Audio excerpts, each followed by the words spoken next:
Jeremiah is my absolute favorite prophet. He's known as the crying prophet because throughout the book, it talks about him weeping on behalf of Israel.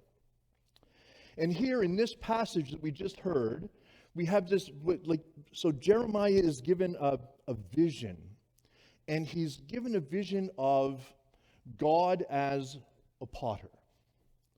And the lesson that is being given is that in the hands of the potter, the clay is so malleable that the clay can be formed and reformed and reformed and reformed over and over as it approaches closer and closer to the vision that the potter has in the potter's mind. And Jeremiah uses this image as a warning almost, a warning and a promise to the people of Israel.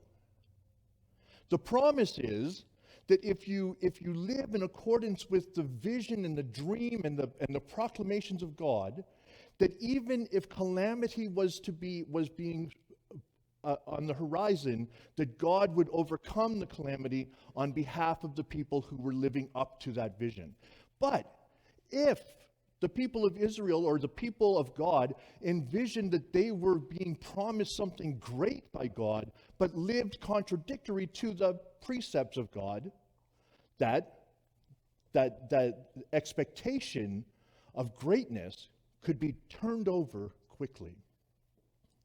So that's where we are that's where Jeremiah is in his proclamation.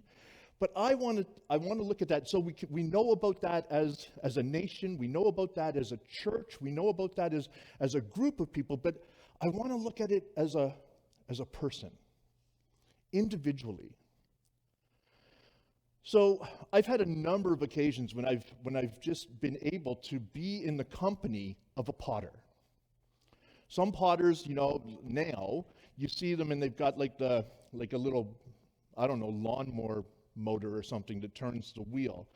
But this summer, I went to a historic village where the potter was actually had a foot pedal, right? It's almost like a millstone. And they kick the stone, and it gets the clay going around, and then they're forming the clay in their hand. It's so intimate. It's so hands-on, like the feel of the clay. It's tactile. The feel of the clay, and I've tried it a few times. I've never really made anything that is worth talking about or showing.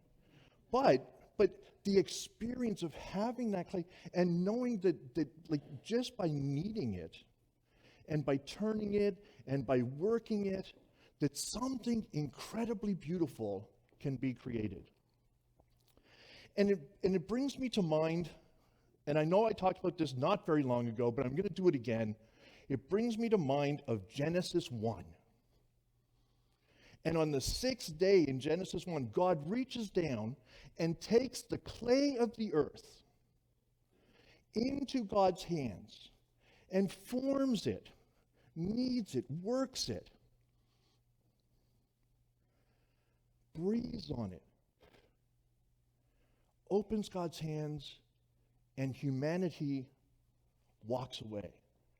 And it says that we are all created in the image of God. All created in the image of God. God is so diverse, now think about that. God, who is the creator of the universe, is so diverse that God encompasses all that we are, all that we have ever been, and all that we ever will be. Every person on the planet, from the beginning of humanity's existence until the day when we cease to exist, every person on the planet is created in the image of God. Black, white, red, yellow, all the hues of the rainbow, male, female, trans. Imagine every person on the planet worked by God's hands, breathed on, given life. In the psalm, we heard David, or whoever wrote Psalm 139, David talks to God and says, when I was being formed in my mother's womb, you knew. You knew what I was gonna be. You knew the intricacies. You knew, God, you knew that every one of the million things that has to happen in exactly the right order was going to happen, and I would be born. And David says, or the author of the psalm says, and you knew that the world, that what we know as reality, as existence, would not be complete unless I was there. And that is true for every single one of you. That is true for everyone you have ever known and for everyone who you have never known. Jeremiah goes on to say elsewhere that God knows the number of hairs on your head. And for those of us who are, God has known the number of hairs that ever were on our head. And God personally, because our God is a personal God, our God personally formed us, shaped us, and gave us life. Now, in a past life, I don't know, 25 years ago or so, I was in ministry in the eastern townships of Quebec. And the first summer that I was there, well, actually the fall, all of the artisans in the area had this event. And you, as a person, you could get into your car and drive from one studio to the next studio, to the next studio, to the next studio. And there would be art, there would be craft, there would be pottery. And what you would find at each of those places was that every artisan would have their discards over in the corner, right? So you could buy the set of perfect goblets for $50 or $75 or whatever, or you could go over to the discards. So I did. 25 years later, I still have them. You see, they look beautiful. And they're all beautiful on their own. They're beautiful together. But you notice that this one's a little bit taller than this one. The bowl is a little bit smaller than the bowl on this one. So they just didn't quite make the cut. So I got to buy them for $2 a piece. So I did. $2 a piece, I bought them. There were only 3, so I couldn't get a full set. But, that was okay. I take these out every once in a while, and I look at them because they are beautiful. They sit in your hand, and you can feel the work that has gone into them. You know, or I know, that this goblet didn't start like this, and it probably went through a number of iterations before it got to be like this. But now, well, not now, because most of you know I'm trying not to drink. But when I did, a beautiful red wine, a beautiful Shiraz, poured into this goblet and shared over a roast beef dinner. There's nothing like it. There's nothing like it. There's nothing like that. A pottery, this, nothing like it. and I say that, but I mean literally. There's nothing like it. This is a one of a kind, You cannot find another one that is exactly like this. You can never find another person who is exactly like you. Now, on Facebook every once in a while, I see these posts about people who have found their doppelganger, right? Like the person who looks exactly like them. I actually saw my eldest son's doppelganger one day walking across the street in St. John. I looked over, I went, that can't be Max, he's in Bolivia. And so I ran over and I said to him, oh my God, you look just like my son. And so we had this whole conversation, but he was not my son. And even though he may have looked close to exactly like him, he wasn't exactly like him. Every one of us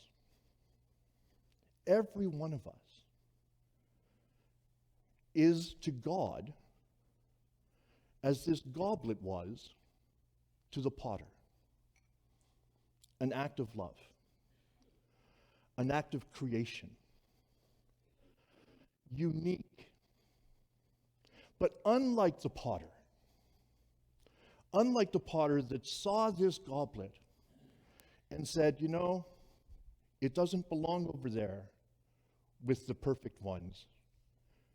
It belongs over here with the imperfect. Unlike these ones over here that I love and I want to show off, I'm going to put this one over here on a shelf that maybe someone will see, and maybe someone will be willing to pay $2.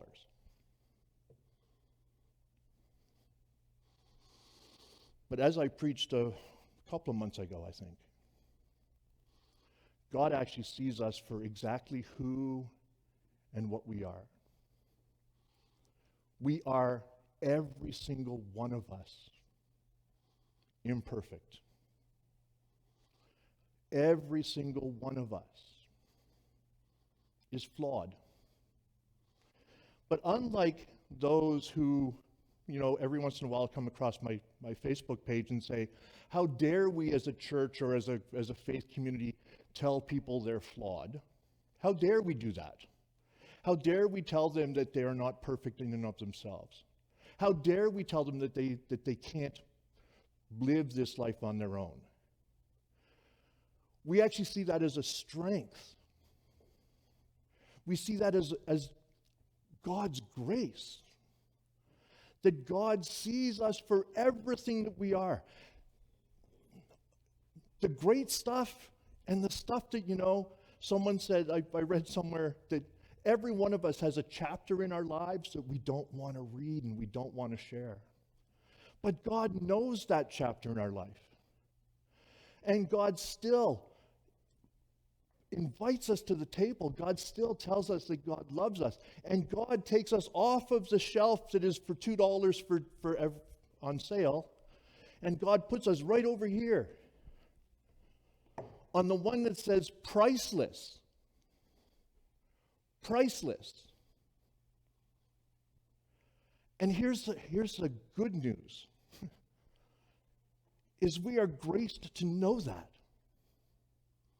We are graced to know that even if today is the deepest, darkest, worst day of our life, the sun will rise tomorrow. The sun in the sky and the sun in our hearts.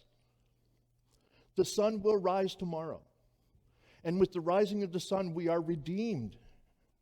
We are the recipients of that grace.